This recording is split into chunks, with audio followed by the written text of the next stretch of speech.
بسم اللہ الرحمن الرحیم۔ علم سے مراد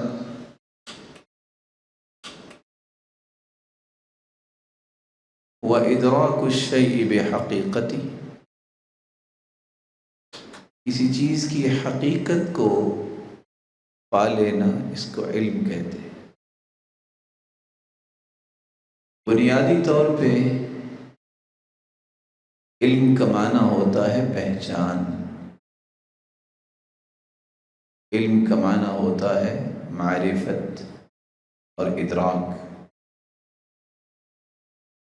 کسی شخص کی اگر تمنا یہ ہو کہ اللہ عز و جلال کی صحیح معرفت ملے تو علم کے بغیر کبھی یہ تمنا پوری نہیں ہوتی۔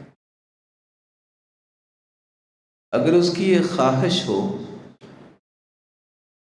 کہ میں اپنی زندگی کے لیے اس ہستی کی پہچان کروں جس کو اللہ نے میرے لیے آئیڈیل بنایا ہے، محمد الرسول اللہ صلی اللہ علیہ وسلم، تو علم کے بغیر یہ خواہش پوری نہیں ہو سکتی۔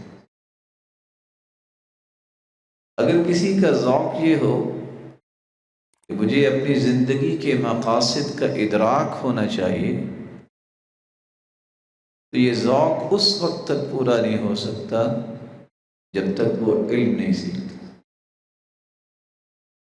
اتنی بڑی نعمت ہے علم، اتنی بڑی نعمت ہے۔ اللہ تعالیٰ نے جب وحی کا آغاز کیا ہے تو سب سے پہلی وحی جو ہے وہ علم پر مشتمل ہے۔ اقرأ بسم ربک الذی خلق، خلق الانسان من علق، اقرأ وربک الاکرم الذی علم بالقلم۔ زندگی کی بنیاد جو ہے وہ اللہ عز و جلال نے یہاں پیش کر دی ہے۔ انسانی زندگی میں سب سے بڑی اہمیت کا حامل جو کام ہے وہ علم سیکھنا ہے، اور یہ بات ذہن نشین رہنی چاہیے۔ کچھ لوگوں کا یہ ذہن ہوتا ہے کہ ضروری ہے کہ سارے ہی علماء بن جائیں۔ بات یہ نہیں ہو رہی کہ سارے کے سارے علامہ بن جائیں۔ تین ایسی چیزیں ہیں جس کے بارے میں کوئی عذر کسی کا بھی قبول نہیں ہو، اور وہی تین چیزیں قبر میں پوچھی جائیں گی۔ اللہ کے بارے میں علم، اس کے رسول کے بارے میں علم، اور پھر دین کے بارے میں علم۔